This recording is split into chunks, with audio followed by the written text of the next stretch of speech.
Infertility issue के बारे में थोड़ा सा समझेंगे। इतना मेडिसिन ले लिया, इतने दिनों से ट्रीटमेंट कर रहे, 5, 6, 7 साल हो गया, अभी भी ये ठीक क्यों नहीं हो रहा है? देखिए, यौगिक पर्सपेक्टिव में बात कर रहा हूं मैं, क्योंकि हमारे अपने शरीर का जो एक नेचुरल इंटेलिजेंस है ना, उसको समझना बहुत जरूरी है अगर आप परेशान हो चुके हो इनफर्टिलिटी से। योग सूत्रों में ना हमारे बीमारियों को कुछ अलग अलग डिवाइड किया गया है। उसमें से एक डिवीजन है आदिज व्याधि, मतलब जो बीमारी मन के किसी मेंटल ट्रॉमा से पैदा होता है, जिसको आजकल के जमाने में हम होते लाइफस्टाइल डिसऑर्डर्स, जैसे कि बीपी हो गया, शुगर हो गया, diabetes, even PCOD, infertility, varicocele, सब भी आदिज व्याधि में आता है। आदिज व्याधि के बारे में अगर हम बात करते हैं, हमारे जो माइंड है, मनोमय कोशा, मन में आज मुझे जो चोट आया है, आज जो ट्रॉमा मैंने अपने मन में फेस किया है, वो ट्रॉमा धीरे धीरे 3 महीने में जाके मेरे बॉडी में रिफ्लेक्ट होगा एक फिजिकल बीमारी के रूप में। करीब 3 से 4 महीने का एक ट्रांजिशन फेस होता है, जो मनोमय कोश से या अपने श्वासों के माध्यम से, मतलब प्राणमय कोश, पहले मेरे ब्रीदिंग पैटर्न को डिस्टर्ब करेगा, फिर जाके मेरे फिजिकल पैटर्न में रिफ्लेक्ट होगा बहुत प्रोमिनेंटली। इसका एक लाइव एग्जांपल देता हूं, आप मैच करके देखना। ये जो थ्योरी है ना, ये प्रूवन थ्योरी है, कोई ऐसा ही नहीं कि हजारों साल पहले किसी ने लिख दिया।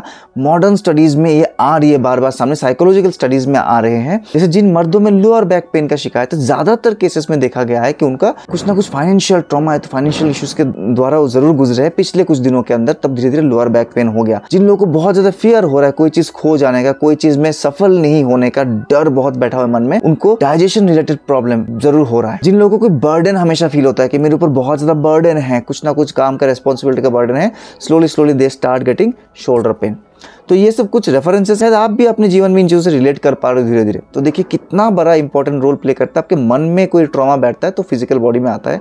उसी तरह से जब आपके माइंड में वो वाला ट्रॉमा सेट हो जाता है कि मेरे जीवन में प्लेजर की कमी है, आनंद की कमी है, मैं बहुत कुछ कर रहा हूँ लेकिन मैं खुश नहीं हूँ, मैं अपने फैमिली में खुश नहीं हूँ, अपने रिलेशनशिप में खुश नहीं हूँ, अपने काम पे खुश नहीं हूँ, somehow you are not happy, तो आपके प्लेजर रिलेटेड जो चक्र है, यानी स्वादिष्ठान चक्र को ब्लॉक कर देता है। That is where all the infertility issues start. तो अगर आपको इसको ठीक करना है तो रेगुलर बेसिस में प्राणायाम करें, रेगुलर बेसिस में अपने चक्रास की हीलिंग करें, तो आप देखोगे धीरे धीरे over a period of again 3 to 4 months आपके इनफर्टिलिटी इश्यूज कम हो जाएंगे, इवन कंप्लीट क्योर हो जाएंगे।